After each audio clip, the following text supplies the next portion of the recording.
जय हरी. क्रांतीसूर्य राष्ट्रपिता ज्योतिराव फुले साहेबांचं हे द्विजन्म शताब्दीचं वर्ष आहे. फुलेंच्या साहित्यापैकी तृतीय नेत्र या नाटकाच्या संदर्भात आपण थोडीशी माहिती घेऊया. हे नाटक पंढरीनाथ पाटील यांच्याकडे संग्रही सापडलं आणि 1979 रोजी ते सत्यशोधक तत्कालीन त्या मासिकामध्ये प्रकाशित झालं होतं. आणि पुढे हे जे हस्तलिखित सापडलं किंवा हे नाटक पंढरीनाथ पाटील यांच्याकडे सापडलं, त्यावर नाव होतं तृतीय नेत्र. पुढे आपण त्याला तृतीय रत्न म्हणून ओळखायला लागलो. खरं तर ते तृतीय नेत्रच असलं पाहिजे. तिसरा डोळा म्हणजे फुले एक आगळा वेगळा दृष्टिकोन प्रदान करतात.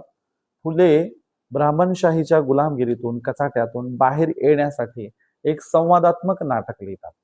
त्यामुळे फुलेंचा जो दृष्टिकोन आहे तो तिसरा डोळा आहे, माणसाला दृष्टी प्रदान करणारा आहे. म्हणून तिथे नेत्रच असलं पाहिजे, तृतीय नेत्र, तिसरा डोळा.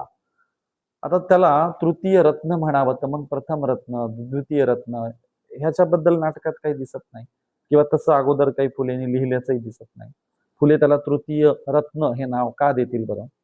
म्हणून फुलेंनी त्याला तृतीय नेत्रच नाव दिलं असलं पाहिजे आणि ते पंढरीनाथ पाटील यांच्या संग्रही असणाऱ्या त्या हस्तलिखितावर तृतीय नेत्र नावानेच आहे.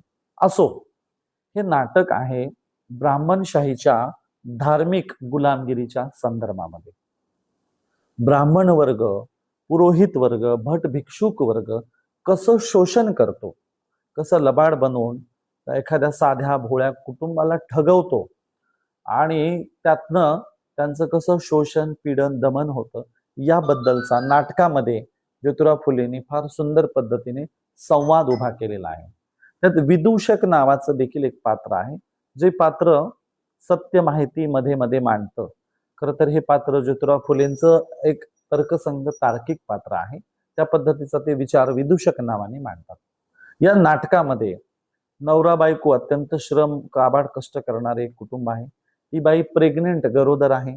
अशा वेळेला त्या बाईच्या घरी एक ब्राह्मण येतो, भलतं चलतं घाबरवतो, भेऊ घालतो, तुमच्या मूल येणारं मूल मुळावर आले वगैरे सांगतो आणि त्यातनं धन दौलत लुबाडायला बघतो. त्यासाठी त्या शेतकऱ्याला किंवा त्या कुटुंबियांना कर्जबाजारी व्हावं लागतं, कर्ज काढावं लागतं. त्या ब्राह्मणांच्या घरी या सगळ्या वस्तू पोहोचवण्यासाठी सातत्याने धडपडावं लागतं आणि तो मात्र अत्यंत चालाकीनं, बदमाशीनं त्या कुटुंबाला लुटण्यासाठी पैसे आणि रकमा वाढवत नेतो. अशा वेळेला त्या ब्राह्मणाच्या परिसरात हे कुटुंब दूर जाऊन बसतं. मग उरलं सुरलं उष्ट शिळ त्या कुटुंबाला दिलं जातं.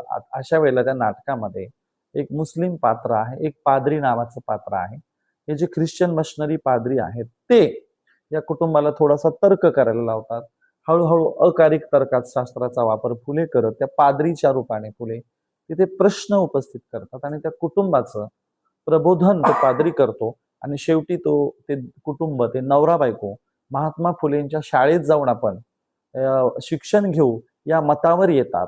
आणि फुले या नाटकातून एक मेसेज देतात की बहुजनांनी, कुणब्यांनी, माळ्या कुणब्यांनी शिकलं पाहिजे. त्यांची सर्वाधिक अधोगती ही शिकू न दिल्या गेल्यामुळे झालेली. आणि हे शिकू का दिलं गेलं नाही तर मनूच्या कायद्यान्वये इतरांना शिकण्याची बंदी होती.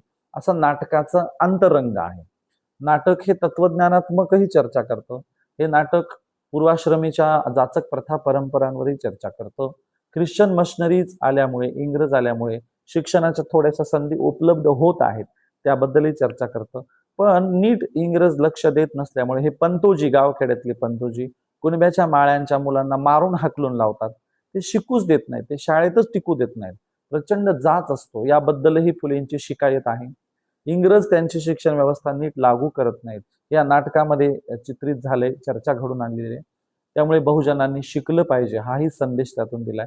नाटकाचा समारोप त्या पीडित शोषित कुटुंबाने शिक्षणाकडे वळण्याकडे होतो.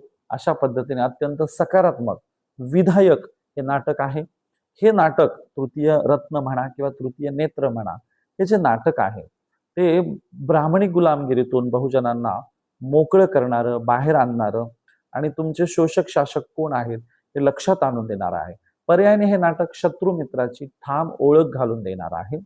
फुलेंच्या एकूण सगळ्या साहित्यातली ही अत्यंत सुंदर अशी कलाकृती आहे. हे नाटक छोटंसं आहे आपण नक्की वाचलं पाहिजे, इतरांना ते वाचायला दिलं पाहिजे आणि फुलेंचं समग्र साहित्य आपण समजून घेतलं पाहिजे. महात्मा फुलेंच्या द्विजन्मशताब्दी वर्ष सोहळ्याच्या निमित्ताने फुले आणि त्यांच्या कार्याला विनम्र अभिवादन. धन्यवाद.